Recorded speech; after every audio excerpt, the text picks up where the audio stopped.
Hi everyone, I hope you're all doing well. Apologies that I've been away for a while.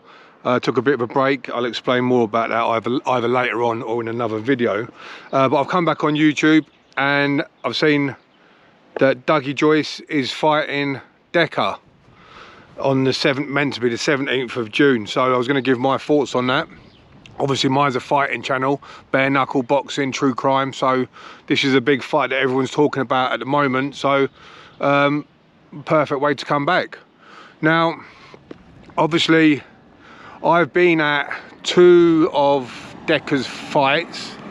Well, I say 2 fights in inverted commas. One of them was obviously the governor, the so-called governor fight, which when I was asked to do it by Joey Pyle Jr. and Ricky English, I said to him, I'm only going to do this fight if it's a real fight. And I said, surely if Julius comes in this fight to win, he's going to take Decca out, because obviously he's experienced in that, and Decca's not a boxer and nowhere near that level. And they reassured me that the governor fight was going to be a real one. It's only when I got down there on the night that I found out from Joey Pyle.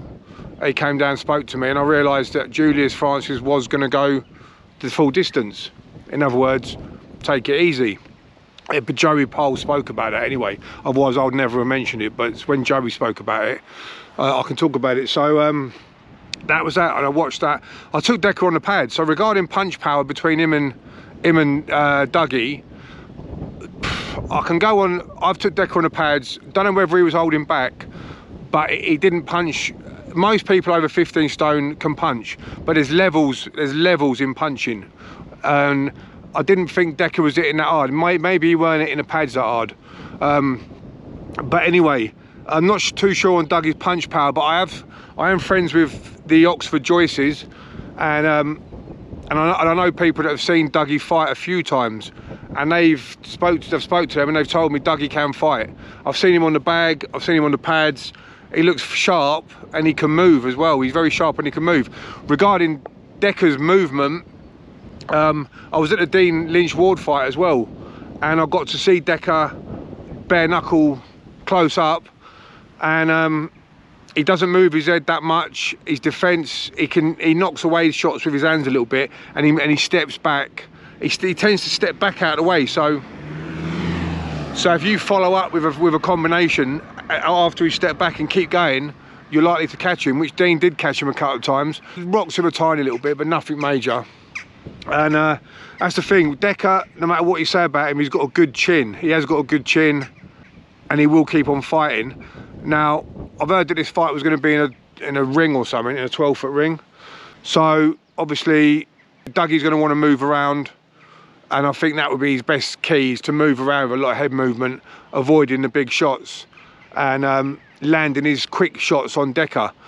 Dougie's got the better boxing experience, without a doubt, and I've spoke to people and they've said, yeah, Dougie can fight. He definitely can fight. Everyone goes on about the Doherty video, but you've got to say that takes 2 to have a fight. And if both people are being, what's the word, negative, then you're not going to get a fight out of it. It happens in pro boxing all the time. You get 2 counter punchers and they don't want to commit. It happened in the UFC with back in the day with Ken Shamrock and Dan Severn, 2 of the best fighters.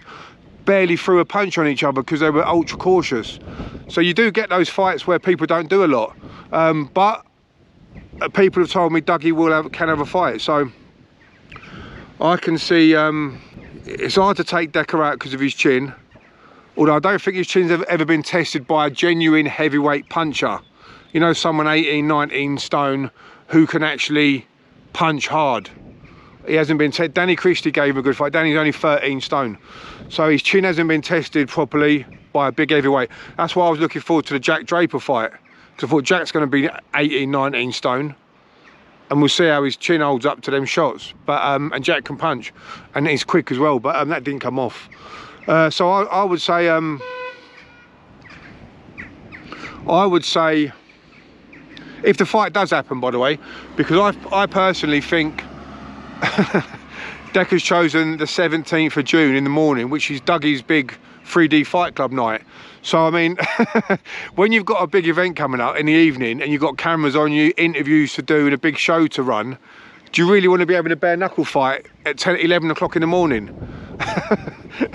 So he's picked the day he's picked the day of Dougie's big fight night, which I mean, Dougie's accepted it. To be fair to Dougie, he's accepted it, and he said he'll do it sooner than that. He would do it. I think he said he'll do it any day, and then put the money up. So, but whether it'll happen or not, I don't know. If it does happen, I've only ever seen Dougie in that one fight, so it's hard to say. I've seen Decca quite a few times. Decca's the more experienced, I think, and there's no draws as well. So there's no draws. So it's last man standing. I can see Dougie's speed and movement messing Decca's face up again, but Decca keeps coming forward. It's an interesting one, difficult to call because I've never seen Dougie. I'm not too sure. Maybe have to give the edge to the more experienced fighter, to Decca, maybe. But that being said, we can't underestimate Dougie because we haven't seen much of him. Interesting. Anyway, let me know what you all think in the comments anyway, please, and let me know how you all doing. Yeah, so I'm feeling good again now, back on track. Been doing chin-ups, weighted chin-ups now. I'm up to doing weighted chin-ups with my son Matty Jr. We train now 3 times a week, getting stronger and all that. Arms are getting strong, and we're doing dips. I'm doing weighted dips again. I've been doing massive long walks, fasted walks, so I'm having no breakfast until about 1 o'clock in the afternoon, and then before that I'm doing like 5-6 mile walks. I'm off to do a stair run now. I'm going to try and smash my stair run. I was drinking a lot. I was drinking quite heavily, which was getting a bit of a problem. I couldn't go more than 2 days without having a drink, so that was detrimental. But what happened, I lost a lot of my boxing clients. They've been ill, and they've had other issues, injuries, illness. So I did have a lot of work, and I was off of YouTube because I didn't feel too clever, and it all was like a big snowball effect. But now I feel back invigorated again, been motivated. 2 people have motivated me. One's a negative person who's motivated me to train and get fit and strong. The other one is David Goggins. I've been watching a lot of David Goggins, and he's really inspired me to sort of get out there and just push myself, which is what I'm doing now. I'm going to increase my walks, my stair runs, my chin-ups and everything. So yeah, really inspiring man. That's a genuinely inspiring man, David Goggins, and not like some of these people that pop up on YouTube thinking that they're, I don't know, inspiring people when they're being very negative and stuff. Goggins is a true inspiration to me. Anyway, let me know how you're all doing, and let me know what you think about that fight that's going to happen, if it happens, between them lads. Anyway, all the best. Catch up soon. Thanks. By the way, thank you everyone. 27,000. I forgot. 27,000 subscribers. So I'm really happy with that. Thank you to everyone who subscribes and to everyone who supports the channel. Likes, comments, shares. Really appreciate that. That's in 1 year. 27,000 in 1 year. So big thank you to everyone. Yeah. Catch up with you all soon. All the best.